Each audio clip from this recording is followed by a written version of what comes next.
And my interpretation of this text, you need to test for yourselves against God's word. And you also need to be open to having a message that perhaps delivers, that perhaps differs from the one that I should deliver tonight. So this is what, when I stepped back from this chapter and thought, what is God showing me here? This is what I came up with.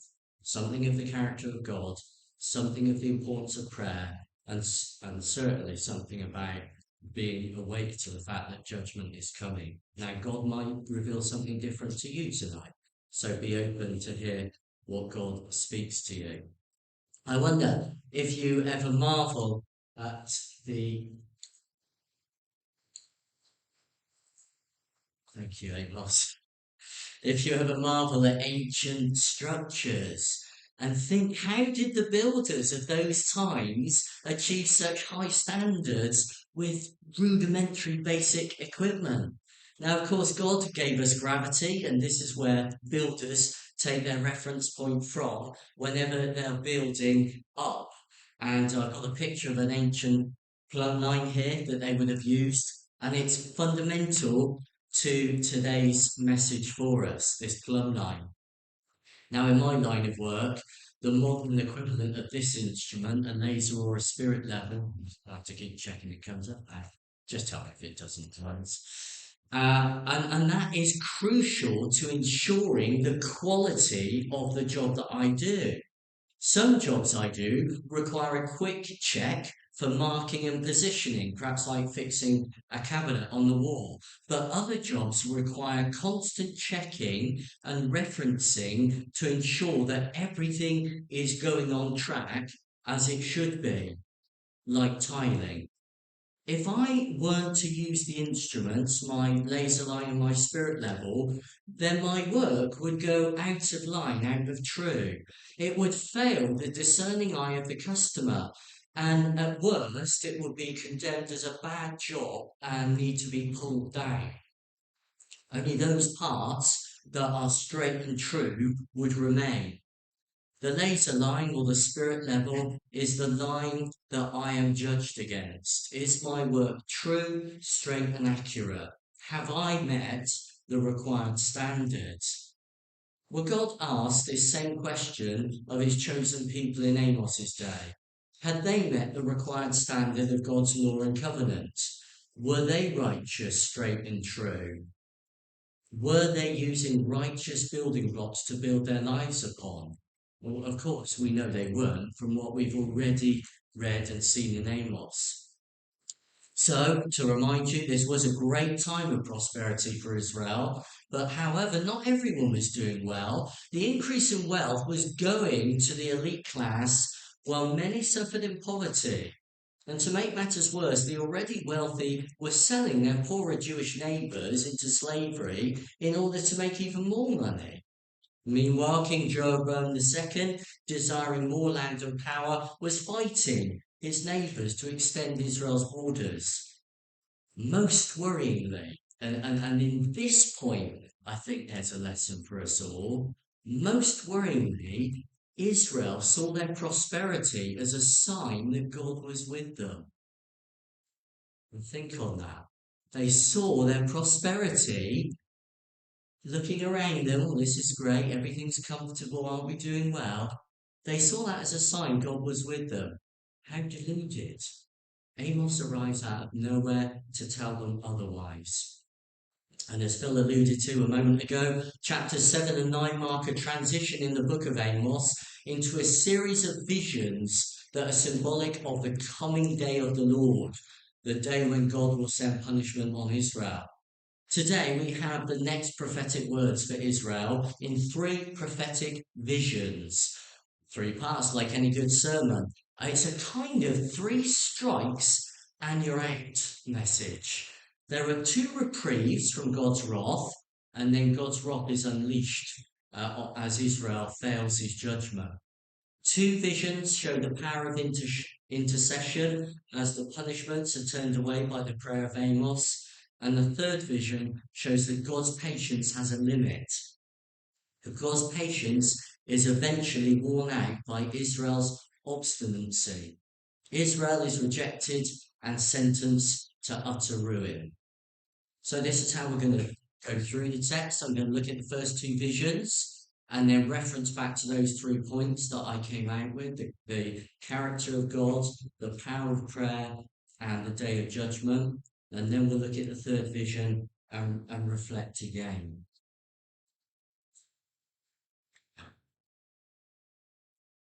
So we read, "This is what the sovereign Lord showed me." Quite simply, Amos is given a vision and he is now sharing the vision with the Israelites. It goes on to say, he was preparing a swarm of locusts just after the king's share had been harvested and just after the late crops were coming up. God is forming this locust swarm before Amos's eyes. Now, the king's share, just to give you a bit of background, is presumed to mean a tax that the king takes from the harvest before the people get their share. Notice there's no reference to tithing here, something that perhaps the Israelites had forgotten. And then there's a bit of debate around that phrase after the late crops. Some commentaries suggest that the later crop, I don't want to dwell on this too long, but some suggest the late crop was a lesser harvest and therefore it shows a little bit of the mercy of God. He's not prepared to totally decimate everything they've got, but actually, in contrast, most commentaries agree that the late harvest actually was the most productive harvest. It came after the second rain, and it was a time that they also harvested the barley crop. And therefore, in this vision, we're seeing the greatest possible loss for the Israelites. Desolation takes place, and desolation is and destruction is complete. And I think if you look at the second vision, that interpretation fits better. This is complete destruction of their crops. And we read, when they'd stripped the land clean, Amos cries out, "Sovereign Lord, forgive. How can Jacob survive? He's so small." Amos looks on in horror as the locusts strip the land clean.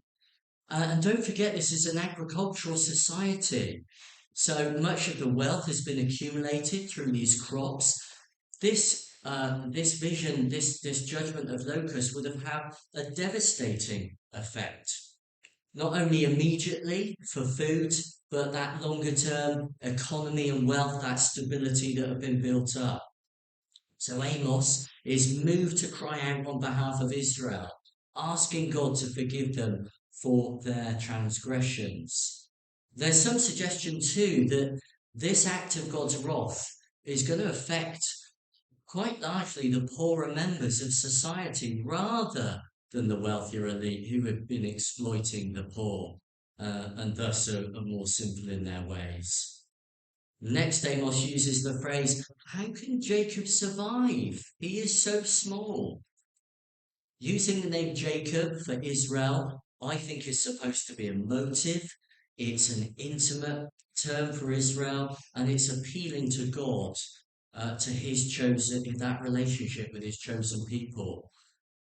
The reference to Jacob being so small emphasizes the vulnerability of Israel. And we see that in the actual people, Jacob and his brother Esau. Jacob was the smaller, yet God had deliberately chosen Jacob. And it could be a reference to the relatively small size of Israel, the nation at that time. Although they were strong and prosperous during this time, they were still small compared with other nations like the Assyrians. So Amos is interceding on their behalf because he knows that this swarm of locusts will make them helpless and desperate. We read next, so the Lord relented. "This will not happen," the Lord said. Remarkably, Amos successfully turns away the wrath of God. More on that in a moment. So let's move on to the second judgment. Just check I'm on track here. Yeah. The sovereign Lord was calling for judgment by fire. It dried up the great deep and devoured the land. God's punishment through fire comes next. Fire is not yet another method of punishment in the arsenal of God. And why fire? Well, perhaps it's been suggested. We know that at this time Israel did have a great army, but not even an army would stand up against this raging fire. And the image of fire often represents God's judgment, that divine judgment. In Deuteronomy 4:23 and 24, we read, "Be careful not to forget the covenant of the Lord your God that he made with you. Do not make for yourself an idol in the form of anything the Lord your God has forbidden, for the Lord your God is a consuming fire, a jealous God." The fire that God would use to judge his covenant people was so strong, we see, it's consuming the great deep and consuming the land. It rages so uncontrollably that it evaporates waters of the lakes and the sea. The fire is eating up the land of Israel. And it reminds us, doesn't it, of another kind of fire we've read about in the Old Testament in 1 Kings. The fire burns up the wood, the stones, and the soil and licks up the water of the trench. God's fire leaves nothing. Even expanses of water are dried up in its heat. There is no escaping this act of God's wrath. So Amos again cries out, "Sovereign Lord, I beg you stop. How can Jacob survive? He is so small." Amos repeats his call to God to stop this punishment. So the Lord relented. So in these two visions, I want to reflect. Firstly, we see something of the character of God. We see the term sovereign used, which means supreme God, ultimate God, above all other gods. And I think Amos uses this deliberately because remember, the Israelites at this time are engaging in false idol worship. They're putting other gods ahead of the ultimate God, the true God. We see that God requires complete obedience. But we do see that God is offering out a warning by way of these visions. So there's the compassion of God, the mercy, the wanting to forgive.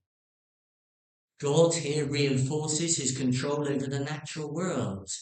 He is forming the locusts, he's bringing the fire, his ability to create life, but also to destroy life. We see in two visions that God has many arrows in his quiver of judgment, ways of humbling a sinful nation. We see, to quote a commentary, God bears long, but he doesn't bear forever. God is long suffering, but as a righteous God, he cannot and will not turn a blind eye forever to unrighteousness. We see the importance of prayer in these two visions. So the Lord relented. In response to the prophet's prayer, the Lord relented. It's a remarkably simple statement, but so profound. What if Amos had not prayed? Or if he'd not prayed with the same earnestness? The sense we get in this passage is that the Lord would not have relented. And this is an amazing example of how much can rest upon prayer. We're left with the impression that the punishments either came or were held back based on Amos's prayer. And it's not dissimilar to the intercession of Moses on behalf of the Israelites in Exodus 32. Or think of Genesis 18, where Abraham negotiates with God for the fate of Sodom and Gomorrah. Abraham interceded for Sodom and Gomorrah, talking God down to where he was willing to spare the cities if he could find just 10 righteous men. So Abraham acts as a righteous intercessor. Now, sadly for Sodom and Gomorrah, it wasn't enough because they were just too wicked. God's judgment came. So here in Amos chapter 7, Amos likewise negotiates with God over the fate of Israel. He negotiates God down from two different types of destruction, which interestingly, neither of which actually target the real problem with Israel. So perhaps Amos's prayer is used as an instrument to further the will of God, for God to then go on to show fair and righteous judgment. God sends a warning, people should pray. Prayer can turn away the wrath of God. We see through Amos the power of prayer, a passionate, heartfelt prayer, and how much it can avail. We see how ready, how swift God is to show mercy, how he waits to be gracious. Amos moves for reprieve and obtains it because God inclines to grant it and looks about to see if there are any that will intercede for it. That's a quote from Isaiah 59. You could ask, and perhaps you'll reflect as I did God really intend to carry out the punishment, or was it a demonstration of his power and his right to act in the way that he chooses? Perhaps he was testing the heart of Amos. In contrast, we know all about the heart of Jonah, very different.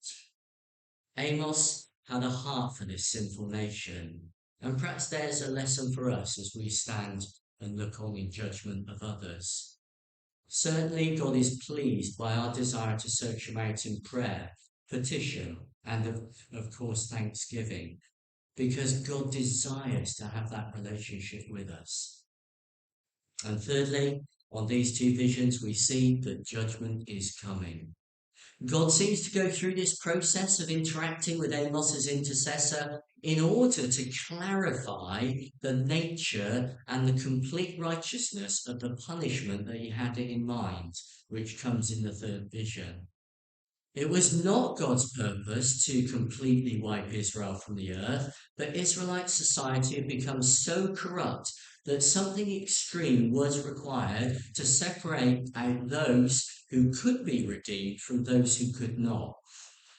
To quote again, in order for the sin-diseased vine to survive, it had to be pruned down to a point that you might think it couldn't possibly survive.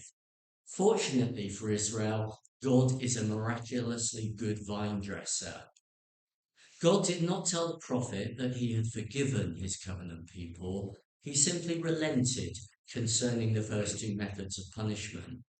God is judge and jury, and the hammer will fall hard for those who ignore his ways. So let's go on to the third and final vision and what we can perhaps take from that. We read, "This is what he showed me. The Lord was standing by a wall that had been built true to plumb, with a plumb line in his hand. And the Lord asked me, 'What do you see, Amos?' 'A plumb line,' I replied. Then the Lord said, 'Look, I am setting a plumb line among my people Israel. I will spare them no longer.'" Now, these three verses are apparently the most famous in Amos. The word Anak, which is translated plumb line here, apparently only occurs here in the Bible. So scholars had to make a kind of educated guess as to its meaning. Most literally, Anak probably refers to some kind of metal, tin, or heavy iron. So it signifies a plumb line by association. I'm not going to go into that more than that. You can go and look it up yourselves. There's lots of complicated commentary around it. But we come back here to my earlier illustration. What is a plumb line for? Well, it gives builders a vertical line by which to gauge the straightness of walls, pillars, and other constructions. And apparently, many words in Hebrew for righteousness literally have to do with being straight and upright, which is true of English as well. To be righteous is to be upright, straight and true, unswerving. On the other hand, we sometimes use words like crooked, bent, twisted to describe wickedness. And spiritually, then, a plumb line is here a measure of righteousness. God would set a plumb line amid his covenant people to determine how straight their devotion was to him. God found the Israelites to be a crooked generation, as we read in Deuteronomy 32. The people of God had deviated completely from the ways of righteousness. They gave themselves up to idol worship and social injustice. They had once been built up correctly, but now were out of line. Therefore, God announces he would no longer have compassion on his covenant people as he had before. This time, note, God precludes Amos from any further appeal. He says, I will spare them no longer. God's judgment is inevitable. So, how is this an improvement over the punishments that God had shown in the first two visions? Well, if you look more closely at the words, it essentially ties the punishment of Israel to the acceptance or rejection of the truth of Amos's message. It makes it so that those who are truly guilty are the ones that get punished. Who has Amos been targeting mostly in his prophecy so far? The rulers, the wealthy, the elite. And true, some of his prophecy applies to all of the Israelites, but his most scathing comments he has reserved for those who are abusing power, positions of power and responsibility at the expense of the poor and needy. So he says, the high places of Isaac will be destroyed, and the sanctuaries of Israel will be ruined with my sword, and I will rise against the house of Jeroboam. Now I'm going to just quote Matthew Henry's commentary verbatim here because he sums it up. All those things that were their ornament and defence will be destroyed. The desolation shall fasten upon their high places and their sanctuaries, both their strongholds and their temples built on high places. Their castles they thought safe, and their temples as sacred sanctuaries. The royal family shall sink first. God will rise up against this idolatrous family as the source of wickedness. So to finish, we see more of the character of God. God is fair and just. God abhors injustice. God acts according to his will. God cannot change his ultimate response to a sinful people. Amos's petition stays the wrath of God from destroying all, but as we see, God can't ignore the sin of the people, and there will be consequences. One commentary said God didn't change his mind, for he is of one mind, and who can turn him? But he changed his way. He took another course and determined to deal in mercy, not in wrath.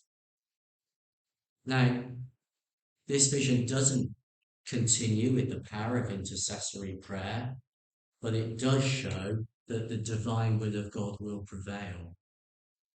And thirdly, we see again that judgment is coming. This vision of Amos ultimately points to a time of judgment and punishment that we should all relate to. God's plumb line will be used again in end times. Will we be amongst the goats or the sheep that we read about in Matthew 25? Will we measure up to the standard that God has set for us? I see, as I read through Amos, so many parallels to be drawn between the behaviour of the Israelites and our society today. It's frightening.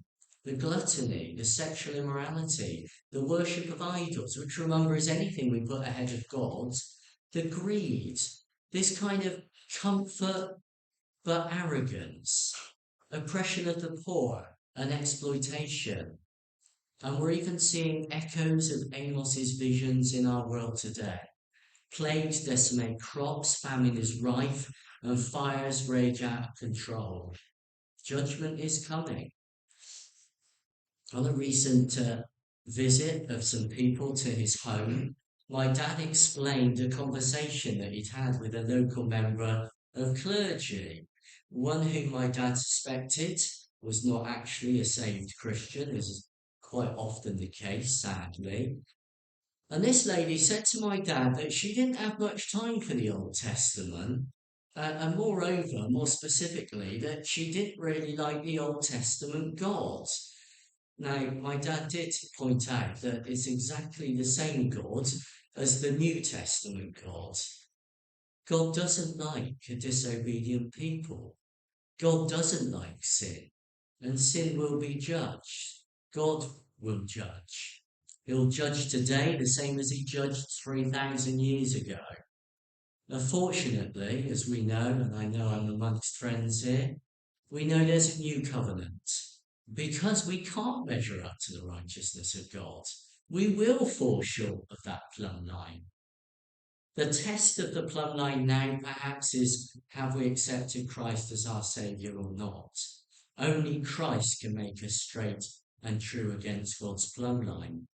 Christ came and died that we might be clothed in righteousness, and sin without the righteousness of Christ will be judged ever so severely. Christ is the one that saves us from God's wrath, but there's a but here. I don't think, and you can correct me afterwards if I'm wrong, that that should diminish our responsibility not to live like the Israelites in the time of Amos and act like we've got this get out of jail free card. It's our responsibility to behave in a way that shows gratitude for our salvation. So I end with two final questions. When the plumb line comes out, will the building blocks of our lives measure up? What are the blocks that we're building our lives upon today? Are they selfish ambition, greed, our good reputation in society, how many likes we get on social media? Are we laying stones and building blocks in our lives that are straight and true and pleasing to God? Thank you.